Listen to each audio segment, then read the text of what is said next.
ನಮಸ್ಕಾರ. ಪಾಕಶಾಸ್ತ್ರ ಚಾನಲ್ಗೆ ಸ್ವಾಗತ. ನಾನು ಸುರೇಖಾ ತಳವಾರ್. ನಾವು ಮಗನಿಗೆ ಸ್ಕೂಲ್ ರಜೆ ಇರೋ ಕಾರಣ ಮೈಸೂರಿಗೆ ಒಂದು 3 ದಿನ ಟ್ರಿಪ್ ಹೋಗೋಣ ಅಂತ ಪ್ಲ್ಯಾನ್ ಮಾಡಿದ್ದೀವಿ. ಮೇನ್ ಏನಂದರೆ ನಮಗೆ ಈ ವಂದೇ ಭಾರತ್ ಟ್ರೈನ್ ಎಕ್ಸ್ಪೀರಿಯೆನ್ಸ್ ಮಾಡಬೇಕಾಗಿತ್ತು. ಮತ್ತು ನಾವು ಮೊದಲು ಮೈಸೂರೆಲ್ಲ ನೋಡಿದ್ವಿ. ಮಗ ಅವಾಗ ಚಿಕ್ಕವನಿದ್ದ, ಈಗ ದೊಡ್ಡವನಾಗಿದ್ದಾನೆ, ಈಗ ಸ್ವಲ್ಪ ಎಲ್ಲ ಅರ್ಥ ಆಗುತ್ತೆ ಅಂತ ಮೈಸೂರಿಗೆ ಟ್ರಿಪ್ ಪ್ಲ್ಯಾನ್ ಮಾಡಿದ್ವಿ. ನೋಡಿ, ವಂದೇ ಭಾರತ್ ಟ್ರೈನು ಹತ್ತಿದ್ವಿ. ಒಂಥರ ಫ್ಲೈಟ್ ಥರನೇ ಅನ್ನಿಸ್ತಿತ್ತು. ಹತ್ತಿದೊಂದು 10 ನಿಮಿಷಕ್ಕೇ ಟ್ರೈನ್ ಬಿಡ್ತು. ಈ Vande Bharat super fast express train ಮೈಸೂರಿಂದ ಚೆನ್ನೈ ನಡುವೆ ಓಡಾಡುತ್ತೆ. ಇಲ್ಲಿ ಬೆಂಗಳೂರಿಗೆ KSR ಬೆಂಗಳೂರು ಇಲ್ಲಿಂದ ಹಾದು ಹೋಗುತ್ತೆ. ಈ ಬೆಂಗಳೂರಿಂದ ಮೈಸೂರಿಗೆ 137 ಕಿಲೋಮೀಟ್ರ್ ದೂರ ಇದೆ. 1.5 ಗಂಟೆಯಲ್ಲಿ ನಾವು ಹೋಗಿ ತಲುಪ್ಬೋದು. ನಾವು ಟ್ರೈನ್ ಹತ್ತಿ ಕೂತು ಒಂದು ½ ಅನ್ ಅವರ್ ಆದಮೇಲೆ ನ್ಯೂಸ್ ಪೇಪರ್ ಕೊಡ್ತಾರೆ, ವಾಟರ್ ಬಾಟಲ್ ಕೊಡ್ತಾರೆ, ಮತ್ತು ಸ್ವಲ್ಪ ಸ್ನ್ಯಾಕ್ಸ್ ಎಲ್ಲ ಕೊಡ್ತಾರೆ. ನೋಡಿರಿ, ಟೀ ಕಾಫಿನೇ ಇರುತ್ತೆ. ಸ್ನ್ಯಾಕ್ಸಲ್ಲಿ ಏನೇನು ಕೊಟ್ಟಿದ್ದಾರೆ ಅಂತ ತೋರಿಸ್ತೀನಿ. ಒಂದು ವಡೆ ಇದೆ, ಆಮೇಲೆ ಒಂದು ಕುರ್ಕುರೇನೋ ಚಿಪ್ಸ್ ಏನೋ ಒಂದು ಪಾಕೆಟ್ ಇದೆ, ಮತ್ತು ಟೀ ಬೇಕಾದರೆ ಟೀ ತೊಗೋಬೋದು, ಕಾಫಿ ಬೇಕಾದರೂ ಕಾಫಿ ತೊಗೋಬೋದು. ನನ್ನ ಮಗ ಕಾಫಿ ತೊಗೋತಾ ಇದ್ದಾನೆ, ನಾವಿಬ್ಬರು ಟೀ ತೊಗೊಂಡ್ವಿ. ಒಂದು ಶೇಂಗಾ ಚಿಕ್ಕಿ ಇದೆ, ಆಮೇಲೆ ಟೀ ಕಾಫಿಗೆಲ್ಲ ರೆಡಿನೇ ಇರುತ್ತೆ. ಇದರಲ್ಲಿ ಸಕ್ಕರೆ, ಟೀ ಪೌಡ್ರ್ ಎಲ್ಲನೂ ಇದೆ. ಜಸ್ಟ್ ಇದು ಕಟ್ ಮಾಡಿ ಬಿಸಿ ನೀರಿಗೆ ನಾವು ಮಿಕ್ಸ್ ಮಾಡ್ಕೋತಾ ಇದ್ದೀವಿ.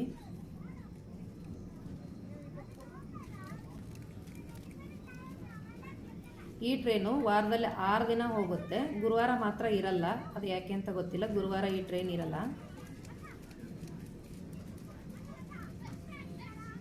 ನೋಡಿ, ವಾಶ್ರೂಮ್ ಎಲ್ಲ ತುಂಬಾ ಹೈಟೆಕ್ ಆಗಿತ್ತು. ನಮಗೆ ತಿನ್ನೋದಕ್ಕೆ ನೋಡಿ ಈ ಥರ ಒಂದು ವಡೆ ಕೊಟ್ಟಿದ್ದಾರೆ, ಒಂದು ಚಿಪ್ಸ್ ಪಾಕೆಟ್ ಇದೆ, ಆಮೇಲೆ ಶೇಂಗಾ ಚಿಕ್ಕಿ ಇದೆ. ನೋಡಿ, ನನ್ನ ಮಗ, ನಮ್ಮ ಮನೆಯವರು ಆರಾಮಾಗಿ ಕೂತಿದ್ದಾರೆ. ನೋಡಿ, ಈ ಥರ ಇದೆ ಟ್ರೈನು.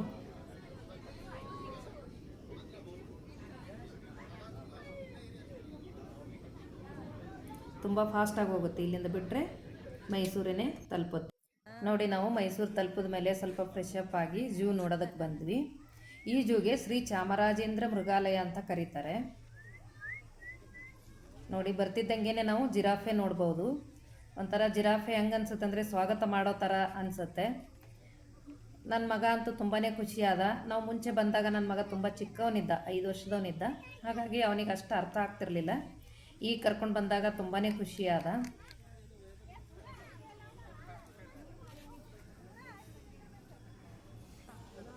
ನೋಡಿ, ಇಲ್ಲಿ ಬಿಳಿ ನವಿಲು ಮತ್ತು ಕಲರ್ಫುಲ್ ನವಿಲುಗಳೆಲ್ಲ ಇದ್ದಾವೆ. ಇದು ದಕ್ಷಿಣ ಭಾರತದಲ್ಲೇ ಹಳೆಯ ಹಾಗೂ ಪ್ರಸಿದ್ಧಿ ಪಡೆದಿರುವ ಮೃಗಾಲಯ ಇದು. ಈ ಮೃಗಾಲಯವು 245 ಎಕರೆ ಇದೆ. 1000ಕ್ಕೂ ಹೆಚ್ಚು ಪ್ರಾಣಿಗಳಿದ್ದಾವೆ. ನೋಡೋದಕ್ಕೆ ತುಂಬಾ ಚೆನ್ನಾಗಿದೆ. ಇಷ್ಟು ದೊಡ್ಡ ಝೂ ಎಲ್ಲೂ ಇಲ್ಲ ಅನ್ಕೋತೀನಿ ನಾನು, ನಮ್ಮ ಕರ್ನಾಟಕದಲ್ಲಿ ಇಲ್ಲ ಅನ್ಕೋತೀನಿ. ಮತ್ತು ಇನ್ನೊಂದೇನೆಂದರೆ, ನಮ್ಮ ಮನೆಯವರು ಹೋದ ಸಲ ಬಂದಾಗ ಓಡಾಡ್ಕೊಂಡು ಕಷ್ಟ ಆಗಿತ್ತು ಅಂತ ಇಲೆಕ್ಟ್ರಿಕಲ್ ವೆಹಿಕಲ್ಗೆ ನಾವು ಟಿಕೆಟ್ ತೊಗೊಂಡ್ವಿ. ಅದು ಸ್ವಲ್ಪ ಗಡಿಬಿಡಿ ಆಗುತ್ತೆ, ಅಷ್ಟು ಚೆನ್ನಾಗೆಲ್ಲ ನೋಡೋದಕ್ಕಾಗಲ್ಲ. ಅವರು 10 ನಿಮಿಷ 5 ನಿಮಿಷ ಈ ಥರ ಟೈಮ್ ಕೊಡ್ತಾರೆ. ನೀವು ಬೇಗ ನೋಡ್ಕೊಂಡು ಬನ್ನಿ ಅಂತಾರೆ. ಒಂಥರ ಮೈಂಡಲ್ಲೆಲ್ಲ ಅಲ್ಲೇ ಇರುತ್ತೆ, ಎಲ್ಲಿ ನಮ್ಮ ವೆಹಿಕಲ್ ಹೋಗ್ಬಿಡುತ್ತೋ ಏನೋ ಅನ್ನೋ ಥರ. ನಡ್ಕೊಂಡು ಹೋದರೆ ತುಂಬ ಚೆನ್ನಾಗಿ ನೋಡ್ಬೋದು. ಮತ್ತು ಅರ್ಧದಷ್ಟು ಹೋಗಿದ ತಕ್ಷಣ ಒಂದು ಕ್ಯಾಂಟೀನ್ ಬರುತ್ತೆ. ಕ್ಯಾಂಟೀನಲ್ಲಿ ಆರಾಮಾಗಿ ಸ್ವಲ್ಪ ಮಕ್ಳಿಗೆ ಸ್ನ್ಯಾಕ್ಸು ತಿಂಡಿನೋ ತಿನ್ನಿಸ್ಕೊಂಡು ಸ್ವಲ್ಪ ರೆಸ್ಟ್ ಮಾಡಿಕೊಂಡು ಆರಾಮಾಗಿ ಮತ್ತೆ ನಾವು ನಡ್ಕೊಂಡು ಬರ್ಬೋದು. ಯಾಕಂದರೆ ತುಂಬ ದೊಡ್ಡದಾಗಿದೆ. 245 ಎಕರೆ ಫುಲ್ಲು ಸುತ್ತ ಹಾಕ್ಕೊಂಡು ಬರಬೇಕು ಅಂದರೆ ಕಷ್ಟನೇ. ಆದರೂ 1.5 ಗಂಟೆ ಆಗುತ್ತೆ. ಇದು 1992ರಲ್ಲಿ ಉದ್ಘಾಟನೆಗೊಂಡರು. ಸಾರ್ವಜನಿಕರಿಗೆ ಲಭ್ಯವಾಗಿದ್ದು 1902ರಲ್ಲಿ ಅಂತೆ. ನೋಡಿ, ಆಸ್ಟ್ರಿಚ್ ನಾವು ರಿಯಲಾಗಿ ಎಲ್ಲಿ ನೋಡೋದಕ್ಕೆ ಸಿಗಲ್ಲ. ಈ ಝೂ ಅಲ್ಲಿ ನಾವು ನೋಡ್ಬೋದು. ಮೊದಲನೇ ದಿನ ಝೂ ಮಾತ್ರ ನೋಡಿದ್ವಿ.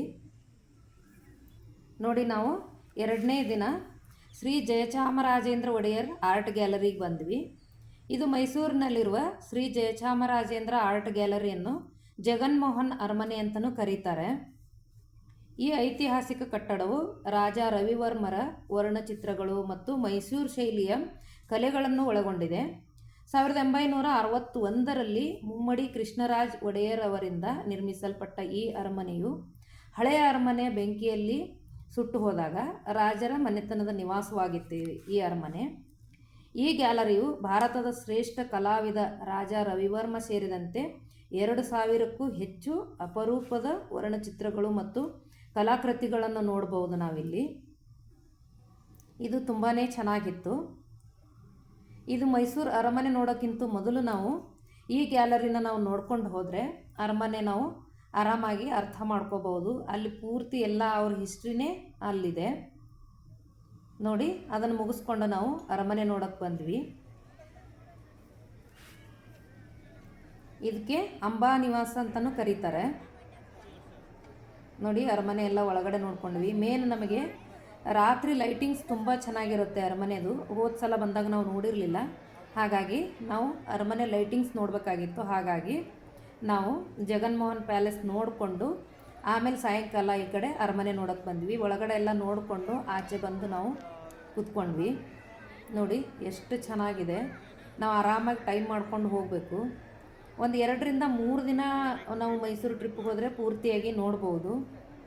ನೋಡೋದಕ್ಕೆ ತುಂಬ ಪ್ಲೇಸಸ್ ಇದೆ ಮೈಸೂರಲ್ಲಿ. ಒಂದು 20ಕ್ಕಿಂತಲೂ ಜಾಸ್ತಿನೇ ಪ್ಲೇಸಸ್ ಇದೆ. ಒಂದು ದಿನಕ್ಕೆ 4-5 ಅಂತ ಹೋದ್ರೂ ನಾವು 4-5 ದಿನ ಈ ಥರ ಪ್ಲ್ಯಾನ್ ಮಾಡ್ಕೊಂಡು ಹೋಗಬೇಕು. ಅರಮನೆಯಿಂದ ಹೊರಗಡೆ ಕುತ್ಕೊಂಡು ನೋಡಿದ್ರೆ ನೋಡಿ, ಚಾಮುಂಡಿ ಬೆಟ್ಟ ಇಲ್ಲಿಂದನೇ ಕಾಣಿಸುತ್ತೆ ನೋಡಿ. ಈಗ ಸಾಯಂಕಾಲ 6 ಗಂಟೆ ಆಗಿದೆ. ಒಳಗಡೆ ಮಾತ್ರ ಲೈಟ್ ಆನ್ ಆಗಿದೆ. ಒಳಗಡೆ ಆ ಲೈಟ್ ಆನ್ ಆದಾಗ ಒಂಥರ ಆರೆಂಜ್ ಥರ ಅನಿಸುತ್ತೆ. ಡೇ ಟೈಮಲ್ಲಿ ನೋಡಿದ್ರೆ ವೈಟ್ ಅನಿಸುತ್ತೆ. ಪೂರ್ತಿ ಲೈಟಿಂಗ್ಸ್ ಆನ್ ಆದಮೇಲಂತೂ ತುಂಬಾ ಸೂಪರ್ ಆಗಿರುತ್ತೆ. ಒಡೆಯರ್ ರಾಜವಂಶದವರು ಅಧಿಕೃತ ನಿವಾಸ ಅಂದರೆ ಅವರು ಮನೆತನದವರು ಇನ್ನೂ ಇಲ್ಲೇ ವಾಸಿಸ್ತಾ ಇದ್ದಾರೆ. ಅವರ ನಿವಾಸ ಭಾರತದ ಉನ್ನತ ಶ್ರೇಣಿಯ ಪ್ರವಾಸಿ ತಾಣವಾಗಿದೆ ಅಂತಲೇ ಹೇಳ್ಬೋದು ನೋಡಿ. ಇವಾಗ ನೋಡಿ ಲೈಟ್ ಎಲ್ಲ ಆನ್ ಆಗ್ತಾ ಇದೆ. ತುಂಬಾ ಅದ್ಭುತ ಅಂತಲೇ ಹೇಳ್ಬೋದು. ನಾವು ಲೈಟಿಂಗ್ಸ್ ಎಲ್ಲ ನೋಡಿರಲಿಲ್ಲ, ಮೇನ್ ಲೈಟಿಂಗ್ಸ್ ನೋಡಬೇಕಾಗಿತ್ತು. ಹಾಗಾಗಿ ಸಾಯಂಕಾಲ ಈ ಕಡೆ ಬಂದ್ವಿ ನೋಡಿ. ಈಗ ಲೈಟ್ ಎಲ್ಲ ಆನ್ ಆಗಿದೆ. ಯಾವ ಥರ ಕಾಣಿಸ್ತಾ ಇದೆ, ತುಂಬಾ ಚೆನ್ನಾಗಿದೆ. ತುಂಬ ಖುಷಿ ಆಯಿತು ಸಾಯಂಕಾಲ ನಾವು ಲೈಟಿಂಗ್ಸ್ ನೋಡಿರೋದು. ನೀವೇನಾದರೂ ಪ್ಲ್ಯಾನ್ ಮಾಡ್ತಾಯಿದ್ರೆ ನೀವು ಲೈಟಿಂಗ್ಸ್ ನೋಡೋದಕ್ಕೆ ಪ್ಲ್ಯಾನ್ ಮಾಡ್ಕೊಳ್ಳಿ. ಸಾಯಂಕಾಲ ಒಂದು 4 ಗಂಟೆಗೆ ಹೋದರೆ ಒಳಗಡೆ ಎಲ್ಲ ನೋಡಿಕೊಂಡು ಆಚೆ ಬಂದು ಕುತ್ಕೋಬೋದು. ಹತ್ತಿರದಿಂದ ನೋಡೋದಕ್ಕಂತೂ ತುಂಬಾ ಅದ್ಭುತವಾಗಿತ್ತು ನೋಡಿ. ಈಗ ಹತ್ತಿರದಿಂದ ವಿಡಿಯೋ ಮಾಡ್ತಾಯಿದ್ದೀವಿ. ಎಷ್ಟು ಚೆನ್ನಾಗಿದೆ ನೋಡಿ. ಲೈಟಿಂಗ್ಸ್ ಎಲ್ಲ ಆನ್ ಆದಮೇಲೆ ತುಂಬಾ ಚೆನ್ನಾಗಿತ್ತು.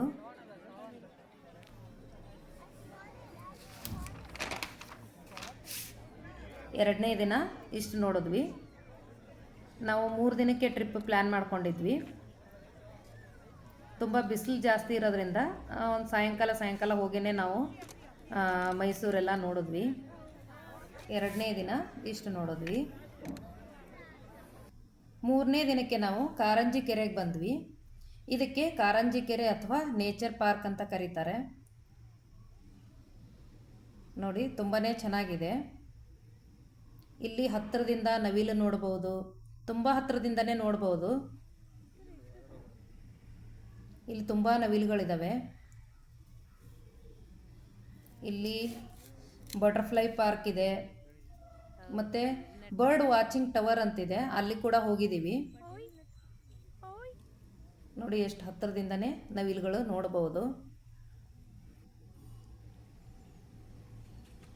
ನೋಡಿ. ಡಕ್ ಎಷ್ಟು ಹತ್ತಿರದಲ್ಲೇ ಇದೆ.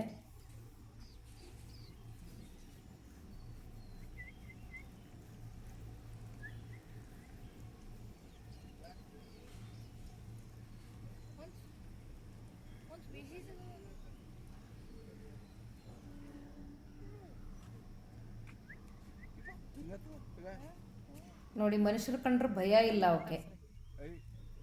ತುಂಬ ಆರಾಮಾಗಿ ಹತ್ತಿರದಲ್ಲೇ ನಿಂತು ನಾವು ನೋಡ್ಬೋದು.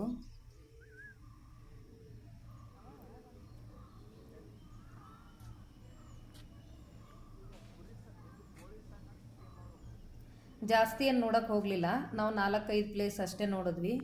ಮುಂಚೆ ಎಲ್ಲ ನೋಡ್ಕೊಂಡು ಹೋಗಿದ್ವಿ. ಬಿಸಿಲಿರೋ ಕಾರಣ ನಾವು ಸ್ವಲ್ಪನೇ ನೋಡಿದ್ವಿ ನೋಡಿ. ಬಿಳಿ ಪಾರಿವಾಳ ಇದೆ ಇಲ್ಲಿ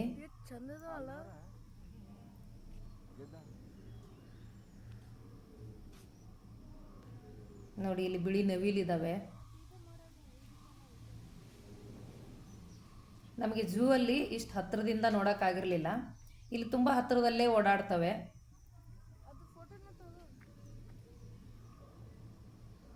ನೋಡಿ. ಈಗ ಬರ್ಡ್ ವಾಚಿಂಗ್ ಟವರ್ ಹತ್ರ ಹೋಗ್ತಾ ಇದ್ದೀವಿ. ಮೇಲೆ ಹೋದರೆ ತುಂಬಾ ಚೆನ್ನಾಗಿರೋ ವ್ಯೂಸ್ ನೋಡ್ಬೋದು. ಬರ್ಡ್ಸ್ಗಳನ್ನ ಅಷ್ಟೊಂದು ಕಾಣಿಸ್ಲಿಲ್ಲ, ಆದರೆ ವ್ಯೂಸ್ ಮಾತ್ರ ತುಂಬಾ ಚೆನ್ನಾಗಿತ್ತು.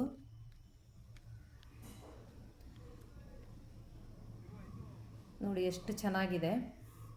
ಇದನ್ನೆಲ್ಲ ನೋಡಿಕೊಂಡು ನಾವು ಬೋಟಿಂಗ್ ಹೋಗೋಣ ಅಂತ ಮುಂಚೆ ಪಾರ್ಕೆಲ್ಲ ನಾವು ನೋಡಿದ್ವಿ, ಆಮೇಲೆ ನಾವು ಬೋಟಿಂಗ್ ಹೋದ್ವಿ.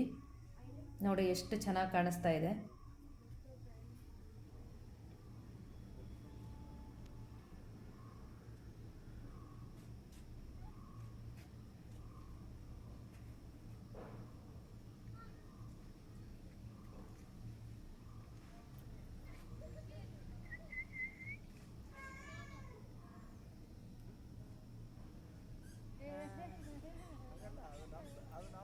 ನೋಡಿ ಮಂಗಗಳೆಲ್ಲ ಎಷ್ಟು ಹತ್ತಿರದಿಂದನೇ ನೋಡಬಹುದು.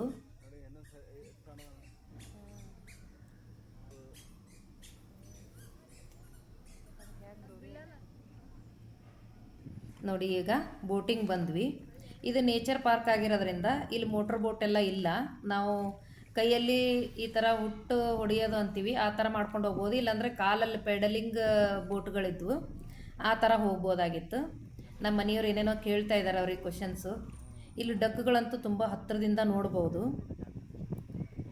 ಶ್ರೀ ಚಾಮರಾಜೇಂದ್ರ ಮೃಗಾಲಯ ನಿರ್ವಹಿಸುತ್ತಿರುವ ಈ ಕೆರೆಯ ದಂಡೆಯಲ್ಲಿ regional museum of natural history ಇದೆ. ಈ ಕೆರೆಯ ಪೂರ್ಣ ಪ್ರದೇಶ 90 ಎಕರೆ ಇದ್ದು 55 ಎಕರೆಯಷ್ಟು ನೀರಿನಿಂದ ತುಂಬಿದೆ ಇದು ಕೆರೆ. ನೋಡಿ ಇಲ್ಲಿಂದ ಕೂಡ ಚಾಮುಂಡಿ ಬೆಟ್ಟ ಹತ್ತಿರದಿಂದನೇ ಕಾಣಿಸುತ್ತೆ.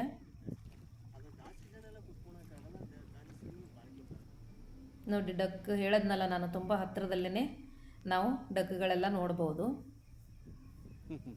ನೋಡಿ ನಾವು 3 ದಿನಕ್ಕೆ ಹೋಗಿರೋದ್ರಿಂದ ಇಷ್ಟು ಮಾತ್ರ ನೋಡಿದ್ವಿ. ಮುಂಚೆ ಎಲ್ಲ ನಾವು ನೋಡಿ ಬಂದಿದ್ವಿ. ತುಂಬಾ ಚೆನ್ನಾಗಿದೆ ಮೈಸೂರು ಟ್ರಿಪ್ ಏನಾದ್ರು ಪ್ಲ್ಯಾನ್ ಮಾಡೋರು ಇದ್ದರೆ ತುಂಬ ಪ್ಲೇಸಸ್ ಇದೆ. 4ರಿಂದ 5 ದಿನ ಪ್ಲ್ಯಾನ್ ಮಾಡ್ಕೊಂಡು ಹೋಗಿ.